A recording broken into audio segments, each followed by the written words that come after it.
आप सुने होंगे भगवान श्री राम ने कहा हनुमान जी से कि हे हनुमान जी आप बहुत ही बुद्धिमान है। एक कुत्ते के नाक से निकला हुआ कीड़ा का प्रसंग सुने होंगे। वो कई ब्रह्मलोक हैं, रोम रोम ब्रह्मांड में देखत तुलसीदास। ये एक ब्रह्मांड के एक ब्रह्मा जी विष्णु हैं। ऐसे करोड़ों ब्रह्मांड है जिनका कोई गिनती नहीं है। प्रकृति का पसार कहाँ तक है। कहा ये किसी एक ब्रह्मांड के ब्रह्मा थे, इनका पुण्य छीन हो गया, ब्रह्मांड का प्रलय हुआ। और जो कभी ब्रह्मा का पद पर बैठ करके प्रकृति की उत्पत्ति का भार लिए हुए था किसी एक ब्रह्मांड का, देखिए आज ये कुत्ते के नाक के कीड़े तक की यात्रा कर चुका है, कीड़े तक की यात्रा पर आ गया है। यही बात अभी आपको बता रहे थे कि आप ब्रह्मा भी बन गए तो कुत्ते के नाक के कीड़ा बनने से नहीं बच सकते, विष्णु बन के नहीं बच सकते। सबकी कथाएं हैं और ये किसी और ग्रंथ में नहीं है, ये किसी ईसाई या इस्लामिक ग्रंथों में नहीं है जहां ब्रह्मा विष्णु महेश के संबंध में इन बातों का चर्चा है, इंद्र के बारे में चर्चा है। ये आप और हमारे धर्म ग्रंथ में है, हिंदू धर्म में। किन अन्य ही कारण धुते ही कल्पांते वैष्णवादि भी। जब हिरण्याक्ष का वध हुआ, हिरण्याक्ष के वध पर सब रो रहे थे, तब वहां लिखते हैं सुखदेव जी महाराज, अरे देखो ये क्या कह रहे हैं कि हिरण्याक्ष जैसा बलि कैसे मर सकता है। ये लोग काल की महिमा को नहीं जानते हैं। काल इतना बली है कि कल्प के अंत पर वैष्णवादि भी ब्रह्मा विष्णु महेश तक को भी निगल जाता है। तो ये क्या चीज है, हिरण्याक्ष क्या चीज है? ये भागवत महापुराण में है। हिरण्याक्ष वध प्रकरण भागवत खरीद के आप लोग पढ़ लीजिए। तो एक जगह सत्संग में मैं जब प्रवचन कर रहा था तो आश्चर्य हो गया। एक आदमी आके हमको बोले कि आप लोग ये क्यों बोलते हैं? हम बोले कि वेद व्यास से जाके झगड़ा कीजिए, वाल्मीकि से जाके लड़ाई कीजिए, बेकार की चीज है ये जो मैं बोल रहा हूं। इन लोगों ने क्यों लिखा? भाई पुस्तक है तो पूरा सिलेबस पढ़ेंगे ना। अच्छा विद्यार्थी तो पूरा सिलेबस पढ़ता है। सेलेक्टिव पढ़ने वाले का हर बार थोड़ी भाग साथ देता है, कभी न कभी गेस फेल भी होता है। आप लोग सुन रहे हैं क्या? हम ऐसे ही बोलते जा रहे हैं। तो ग्रंथों में लिखा है कि इन सब से आपको मोक्ष नहीं होने वाला, क्योंकि ये स्वयं मोक्ष पद में नहीं है। देवी देवता ये स्वयं जन्म मरण से मुक्त नहीं है। तो ये क्या दे सकते हैं आपको? तो ये देवी देवता आपको संसार दे सकते हैं। लिखा है इनकी तप तपस्या करके प्रसन्न कर लोगे तो ये संसार की वस्तु आपको वर के रूप में दे सकते हैं, और बेटा दे सकते हैं, नौकरी दे सकते हैं, धन दे सकते हैं, है ना। पढ़ता था मैं बचपन से, मेरे मन में एक बात घूमती थी। जब जब दिवाली का समय आता था तो मैं सोचता था कि हमारे देश में घर घर में लक्ष्मी पूजा होती है। लक्ष्मी किसकी देवी है? धन की। कि लक्ष्मी पूजा तो हमारे देश के घर घर में होती है और हर घर में लक्ष्मी की मूर्ति भी है। पता नहीं ये लक्ष्मी माता अमेरिका में जाके क्या करती है, हैं? पूजते हम लोग हैं। विचार किए हैं? अब बस्ती कहाँ है? अमेरिका में। ये जो अमेरिका वाले जानते भी नहीं कि लक्ष्मी जी होती क्या है। आप किसी से यूरोपियन से पूछ दो, France, England, Italy, Japan, Germany, ये जो अमीर देश हैं, अमेरिका, कनाडा, ऑस्ट्रेलिया, वहाँ की किसी आदमी से पूछ दो, do you know what is Lakshmi? No no, न वो लक्ष्मी देवी को जानते हैं और न पूछते हैं, और सारा संपत्ति उधर ही है। विचार कीजिए। तो ये मेरे मन में बचपन से होता है, आज तक किसी ने जवाब नहीं दिया कि हम लोग पूछ पूछ के मर गए फिर भी हमारे घर क्यों नहीं आए। सारी जिंदगी हम कहते रहे लक्ष्मी घर दरिद्र बाहर, और लक्ष्मी बाहर अमेरिका इंग्लैंड में घूम रही है। आज तक हमारे प्रधानमंत्री मोदी जी दुनिया में घूम के कहते हैं लक्ष्मी जी के लेके मेरे देश में आओ, आ ही नहीं रही है वो। हैं? जा रहे हैं लक्ष्मी के लिए नहीं जाते हैं कि आपके देश में लक्ष्मी जी आके बस गई है, जरा मेरे देश में लेके चलो। तो हम लोग पूछ पूछ के मर गए, यात्रा कर कर के मर गए कि भैया थोड़ी लक्ष्मी लेके चलो, पर आ ही नहीं रही है वो। अब थोड़ी बहुत कृपा करती है तो आ भी जाते हैं, हम लोग बड़े खुश होते हैं। अमेरिका से इतना करोड़ का इन्वेस्टमेंट आया, भारत में लक्ष्मी ही तो आई। तो आपको ये भगवान विवेक दिया है, जरा खोल के समझो, इसको समझिए ठीक से,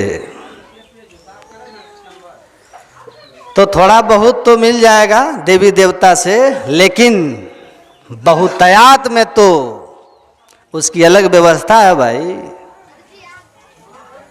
वो जैसे आगे बढ़े हैं आपको समझना होगा। इसलिए स्वामी विवेकानंद जी महाराज कहते थे कि भौतिकता का उत्थान के लिए यूरोप से सीखो, और भौतिकता के उत्थान में ही शांति नहीं है, इसलिए यूरोप को चाहिए और अमेरिका को चाहिए कि शांति के लिए आध्यात्मिकता वो भारत से सीखे, भारत से सीखे। तो धर्म जो है ना वो हमारे कल्याण का मार्ग है। लेकिन कबीर साहब कहते हैं ऐसी दीवानी दुनिया अब भक्ति भाव नहीं बूझे जी, कोई आवे तो बेटा मांगे यही गोसाई दीजिए जी, कोई आवे दुख का मारा हम पर कृपा कीजिए जी, कोई करावे ब्याह सगाई सुनत गोसाई रीझे जी। साचे का कोई आवे तो दौलत मांगे भेंट रुपया लीजिए जी, साचे का कोई ग्राहक नहीं झूठे जगतपति जे जी। कहे कबीर सुनो भाई साधो इन अंधों को क्या कीजिए जी। अब भी आंख नहीं खुलती है, लक्ष्मी घर दरिद्र बाहर खली करते हैं। कितनी लक्ष्मी आपके घर में आ गई और दरिद्रता चले गए। अध्यात्म को जीवन में धारण करोगे तो ऐसी दरिद्रता जाएगी कि दरिद्रता कभी आएगी ही नहीं। चाह गई चिंता मिटी मनवा बेपरवाह, जाको कछु न चाहिए सोई शहंशाह। पूर्ण काम आप्त काम, संसार से ऊपर उठ जाओगे। मांगना भी आपको आना चाहिए कि किससे हम मांग रहे हैं। गुरु महाराज कहते थे राजा मांगने के लिए कहे आपको तो क्या मांगोगे, क्या मांगिएगा? 5 किलो गेहूं दे दीजिए, राजा की भी बेइज्जती होगी। तो जो परम पिता परमात्मा है उनसे आप क्या मांगिएगा? कबीर साहब कहते क्या मांगू कछु थिर न रहा, देखत नैन चलो जग जाई। 1 लाख पूत 1.25 लाख नाती, रावण गढ़ दिया न बाती। सोने का महल रूपे का छाजा, छोड़ चले नगरी के राजा। आवत संग न जात संगाती, का भय दल बांधे हाथी। कहे कबीर अंत की बारी, हाथ झाड़ जो चला जुआरी। जुआरी जब हार जाता है ना तो दिन भर की कमाई मुंह लटका के चला जाता है। वैसे ही जीवन भर धन संचय करने में अगर आप बिता दिए और आत्म धन के लिए आपने प्रयास नहीं किया और हरि धन आपने जमा नहीं किया, भक्ति का धन जमा नहीं किया, तो आप हारे हुए जुआरी की तरह अंत में जम की मार खाते हुए जाओगे, व्यर्थ हो जाएगा सब। तो मांगना क्या चाहिए? गुरु महाराज कहते थे मांगो ऐसा। क्या मांगिएगा? गुरु महाराज एक कहानी कहते थे कि एक राजा की कई रानियां थी। राजा बनारस जा रहे थे दूसरे राजा के यहाँ, तो सब रानियों को बुला करके कहा कि मांगो। अरे क्या चाहिए तुम लोगों को, जब हम उधर से लौटेंगे तो क्या लाएंगे? तो सब अपना इतना बड़ा बड़ा लिस्ट थमा दिया कि ये लेते आइएगा, ये लेते आइएगा, ये लेते आइएगा, सब कुछ लेते आइएगा। एक छोटी रानी थी, उससे पूछा कि तुमको क्या चाहिए? बोली हमको कुछ नहीं चाहिए, आप चुपचाप सकुशल मेरे पास लौट करके आ जाइए, बस हमको यही चाहिए। राजा सबके लिए सामान ले लिया, तो जो नहीं मांगी थी उसके लिए नहीं लेंगे? हैं? सबके लिए लेंगे, या जो नहीं मांगी क्या उसके लिए नहीं लेंगे? मांग करके लेने में, मांग करके कौन लेता है? तो उसको तो दिया जो मांगी, लेकिन जो नहीं मांगी थी उसके लिए भी लिया, और सबके घर में सामान उन्होंने भेजवा दिया, लेकिन सभी सामानों को भेजकर छोटी रानी के पास राजा स्वयं चले गए और उसी महल में जाके रह गए। तो गुरु महाराज कहते थे कि देखो, उसने राजा से राजा को ही मांग लिया, तो राजा भी मिल गए और संसार भी मिल गया। तो परमात्मा से जो परमात्मा को मांगता है उसको सब मिल जाता है। लेकिन हम लोगों का, हमको कोई पूछते हैं ना बाबा कुछ चाहिए, तो हम कहते हैं हाँ कलम चाहिए, किताब लेते आइएगा। कोई इससे ज़्यादा क्या मांगेंगे हम? हैं? जो नहीं भी मांगेगा ना, जो नहीं भी मांगेगा, तो संसार परमात्मा सबकी व्यवस्था करते। योग क्षेम भाव में हम, जो भगवान की भक्ति करता है, भगवान उनकी सब व्यवस्था स्वयं करते हैं। एक आदमी ने कहा, सुनिएगा ध्यान से, आलसी था बड़ा, भगवान की भक्ति करते करते एक दिन भगवान को उन्होंने प्रसन्न कर लिया, संसार के लिए भक्ति कर रहा था। कहा भगवान हमको ऐसा आप वरदान दीजिए, शहर का आदमी था बेचारा, कहा हमको ऐसा वरदान दीजिए कि लोग काम तो अपना करे लेकिन पैसा हमको दे। क्या कहा? काम लोग अपना करें, आप पैसा हमको दे। वरदान मांगा भगवान से, खटेंगे आप अपना और जमा करेंगे मेरे पास, सब लाके हमको दे। भगवान बोले कि ठीक है, एवं अस्तु। वो क्या हुआ पता है? उसको क्या मिला? नौकरी मिला, काम उसको मिला। शहर में जो गए होंगे देखे होंगे, लिखा रहता है सुलभ शौचालय।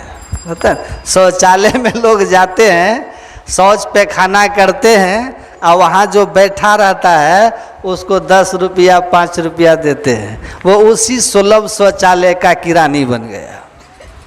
लोग काम अपना करते थे, पैसा उसको देते थे। तो भगवान से मांगने में थोड़ा सावधान रहिएगा, ठीक है? कि क्या मांगूं, कछु थिर न रहा है। इसलिए संसार क्या मांगिएगा? आत्मा का, परमात्मा का ज्ञान हो जाए, ईश्वर मिल जाए तो सब मिल जाएगा।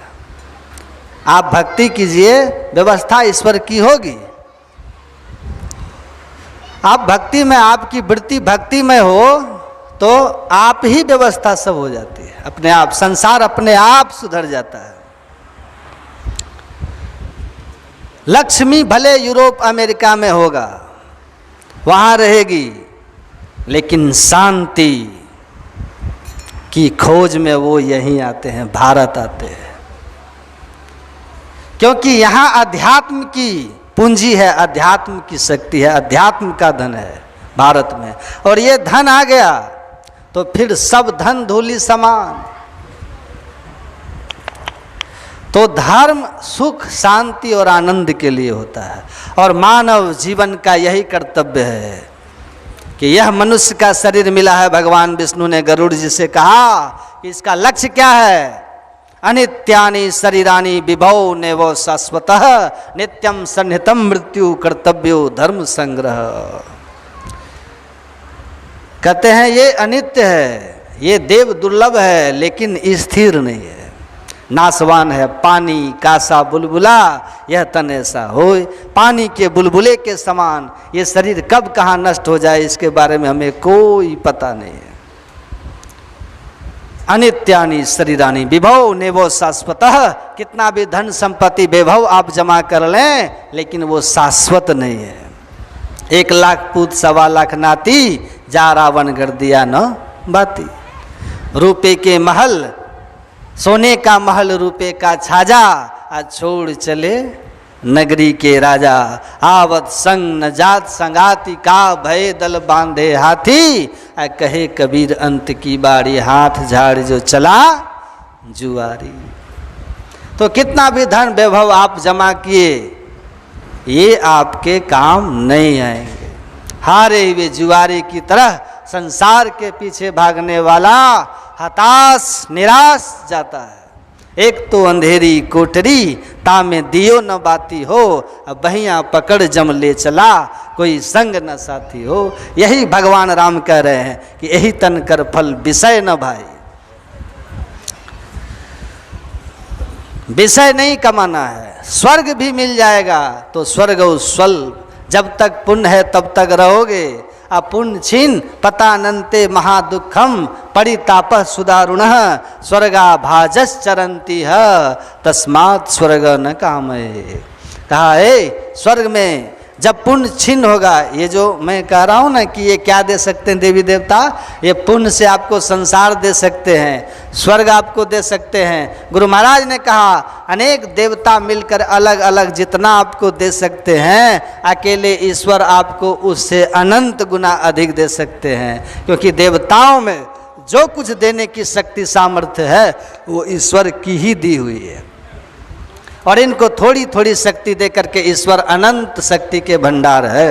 इसलिए जो एक ईश्वर को पूजता है वही सच्चे अर्थ में आस्तिक है, सच्चे अर्थ में उस एक ईश्वर को पूजने वाला ईश्वर को दर्शन करके मोक्ष को पाता है। और उस ईश्वर को दर्शन करने के लिए जो मोक्ष का द्वार है वो केवल और केवल मनुष्य के शरीर में है। मनुष्य शरीर से ही आप ईश्वर की भक्ति करके परम पद को प्राप्त कर सकते हैं, जहाँ से पुनर्जन्म नहीं होता। इस दुखमय संसार में वो नहीं आना पड़ता उनको। उस अवस्था में अपने को पहुँचा दीजिए जहाँ पहुँचने के बाद आप स्वयं ब्रह्म को जान करके ब्रह्म हो जाते। आपके शरीर में ये सब व्यवस्था है, ये धर्मशास्त्र हमारा कहता है। और ये ज्ञान जो है भारत को धर्म गुरु बनाता है।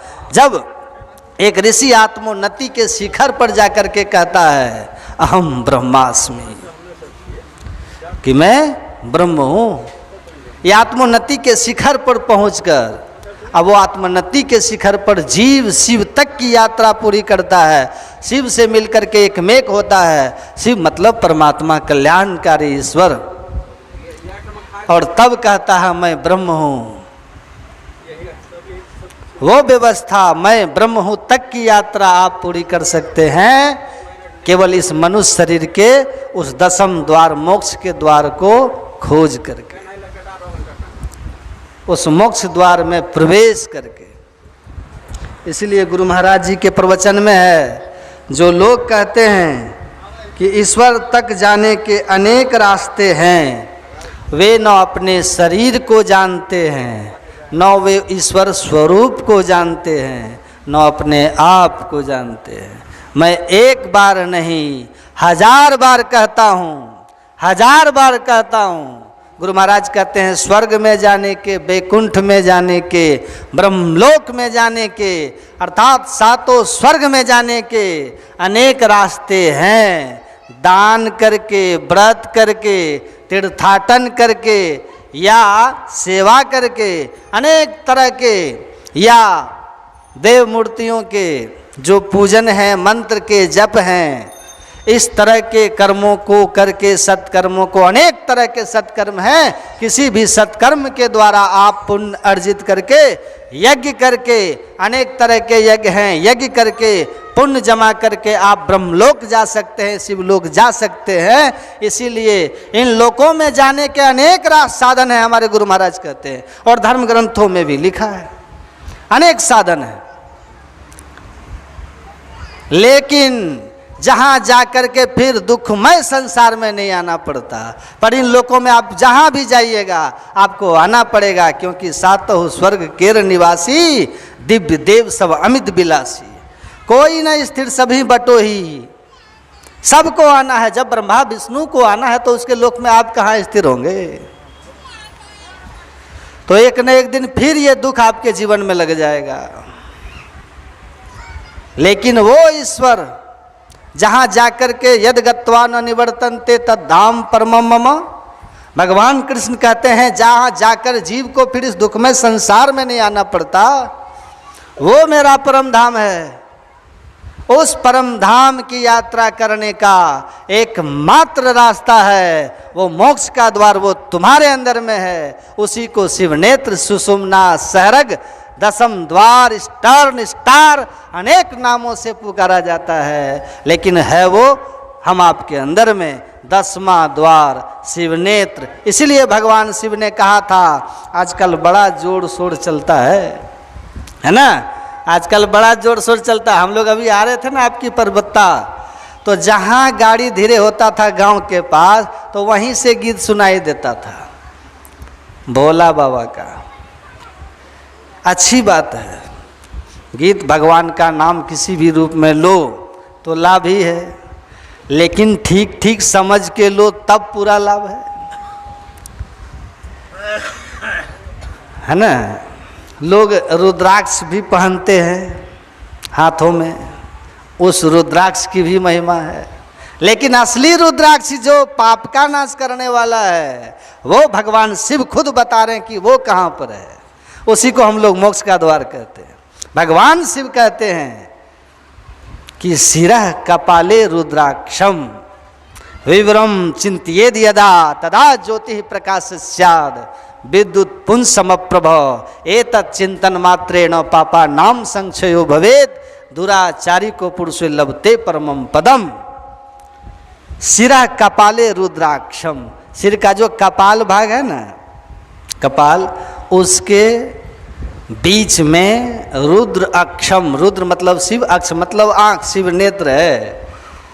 अगर वहाँ आप अपने वृत्ति को स्थिर करोगे, गुरु की युक्ति से वहाँ ध्यान लगाओगे, तो वह शिव नेत्र जब खुलने लगेगा तो अंतर ज्योति की प्राप्ति होगी। तथा ज्योति प्रकाशात् विद्युत पुंज समप्रभ, बिजली की रोशनी विद्युत पुंज की तरह आपके अंदर में वो प्रकाश दर्शन देगा।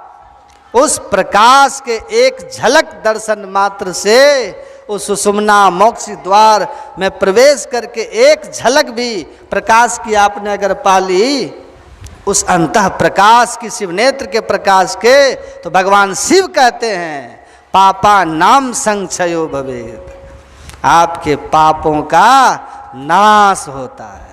वो पाप नाश करने का उपाय है। भगवान श्री कृष्ण ने भी कहा था, मुहूर्तमपि योगक्षेन्ना सागरे मनसा सह सर्वम तरति पापा नाम तस् जन्म शतार्जितम। एक मुहूर्त भी, दोनों दृष्टि अगर आपने दशम द्वार में सुषुम्ना शिव नेत्र में केंद्रीभूत कर लिया, तो सैकड़ों जन्म के किए हुए पाप आपके नष्ट हो जाएंगे। भगवान कृष्ण के वचन है, और ये भी भगवान कृष्ण के वचन है कि यह शास्त्र विधि मुत्सृज्य वर्तते काम कारतः न स्वसिद्धि मवापनोति न सुखम न परमम गतिम।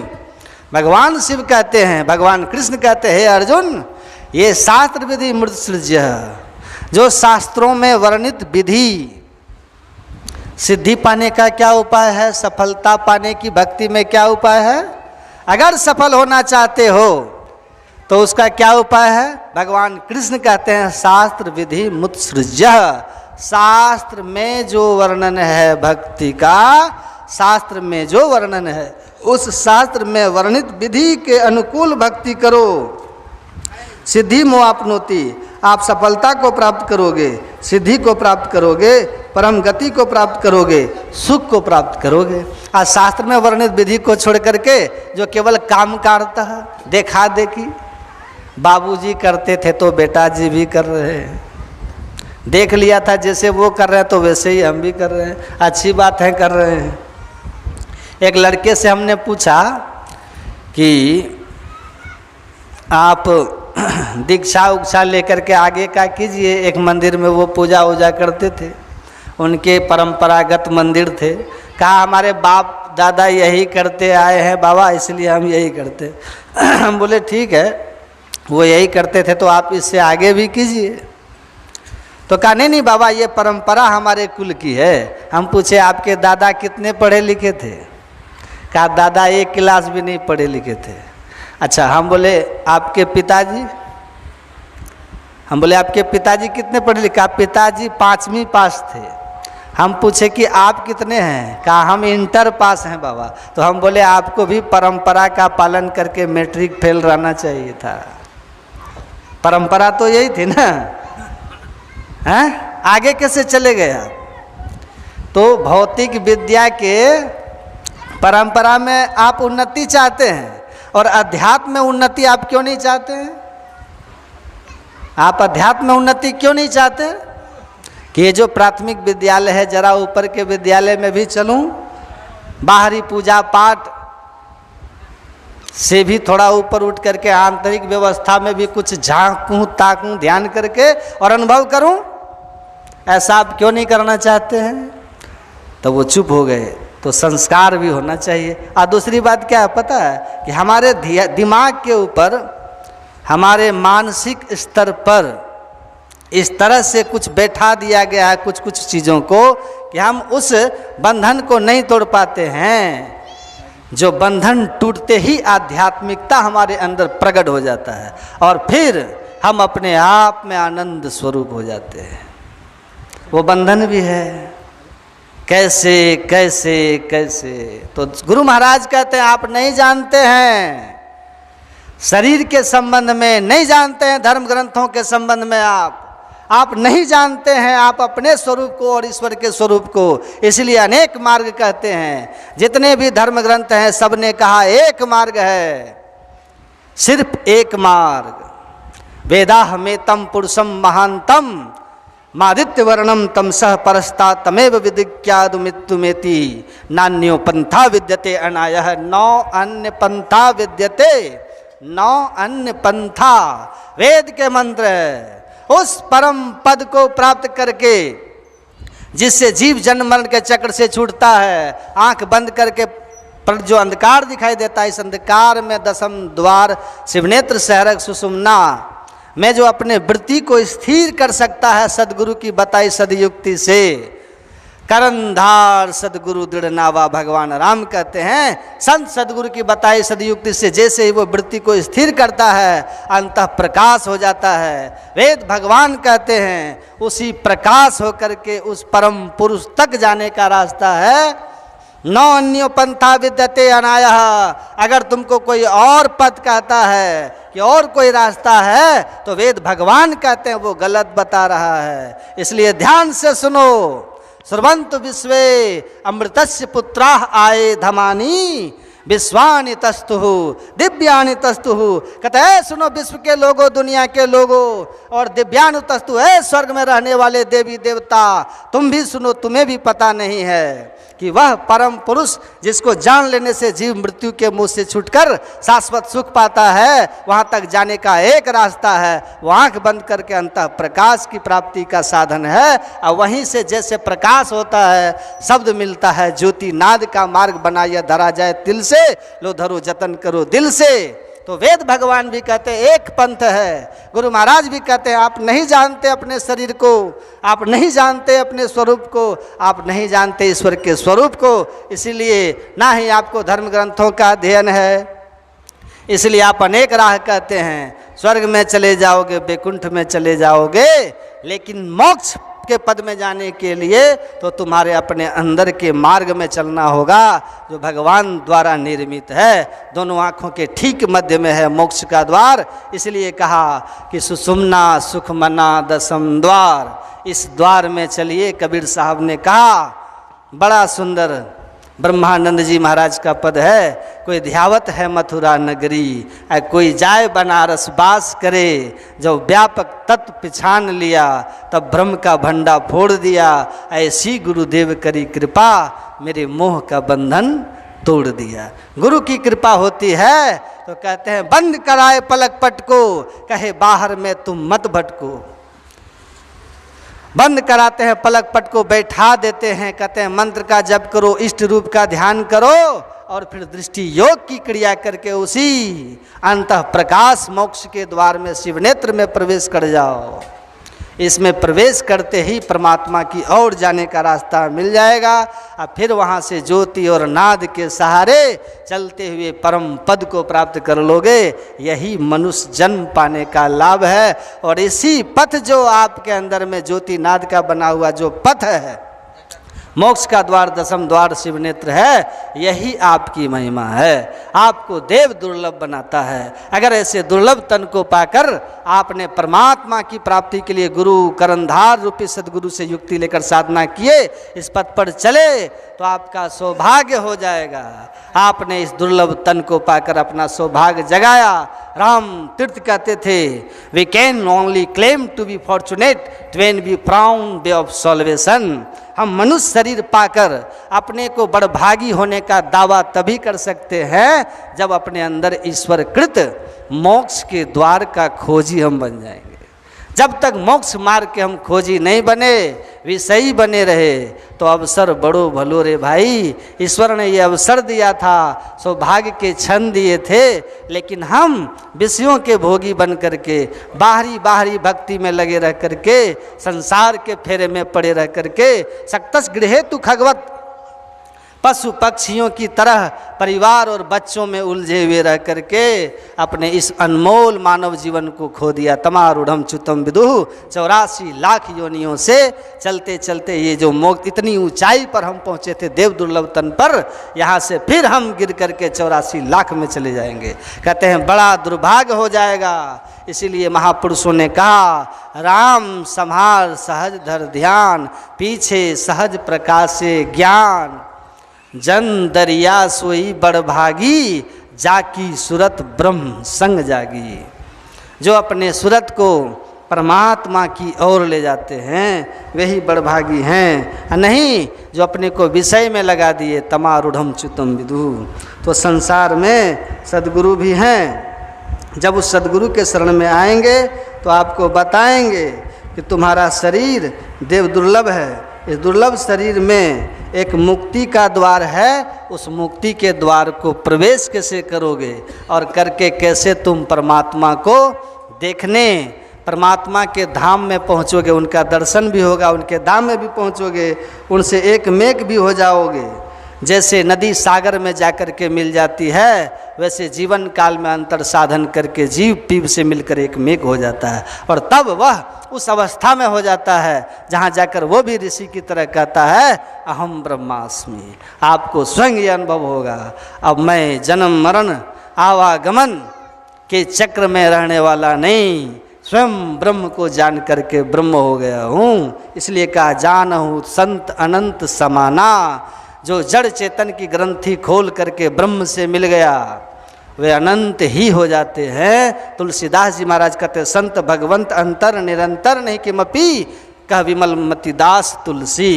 तो ये अवस्था हो जाती है। इसी मार्ग पर चलना है, यही मनुष्य शरीर से, यही हमारा कर्तव्य है कि point the way of salvation, मोक्ष मार्गी बनिए, संसार का काम जरूर कीजिए, लेकिन अगर आप अपने आत्म कल्याण के लिए सद्गुरु की सदयुक्ति से इस मोक्ष के द्वार में, मोक्ष के द्वार को खोजने का, पाने का, इस पर चलकर ईश्वर से मिलने का साधन ध्यान नहीं किया, कम से कम सुबह और शाम भी केवल शरीर संसार के पीछे रह गए, तो अब की चूक माफ़ ना होगी, दुल्हन अचल मुकाम। फिर ये चूक माफ़ नहीं होगी।